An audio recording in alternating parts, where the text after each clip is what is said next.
Welcome to Standard Chartered Money Insights, a podcast series by Standard Chartered Bank that brings you market views and insights on the go. Welcome to Cut to the Chase. Today is Tuesday, the 26th of March. I'm Daniel Lam, your host for the podcast. Yesterday, I talked about two major macro surprises for the year, and I concentrated upon the resilience in Europe's economy. Today, we're going to talk about the other surprise, which is the tight oil demand and supply. Now, crude oil prices have been demonstrating a healthy uptrend since the middle of December last year, making higher highs and higher lows. We see oil likely reaching $84 per barrel, with the next resistance at $91 per barrel. The tight oil demand and supply is likely to deplete oil inventories, which has just been below its 5-year average. Let us dig deeper into the current topical supply and demand factors. On the supply front, the catalyst for the month-to-date gain is a series of Ukrainian drone attacks on Russian facilities, which are estimated to have shut down 7% of Russia's refining capacity.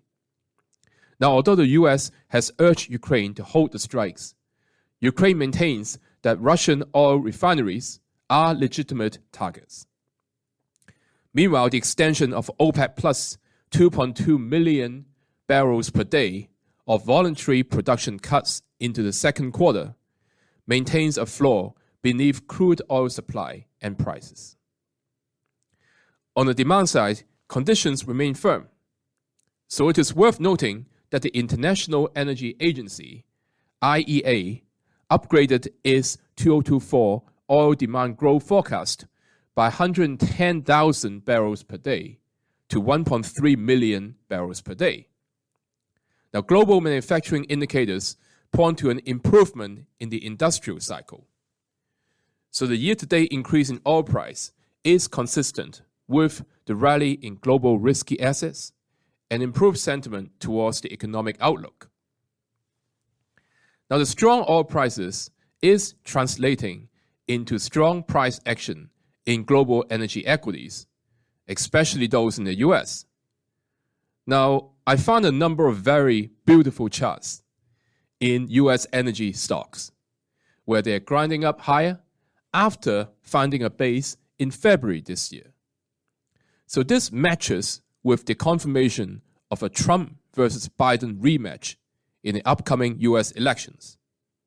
And US energy stocks serve as a good quote-unquote Trump trade because he's a vocal supporter of traditional energy.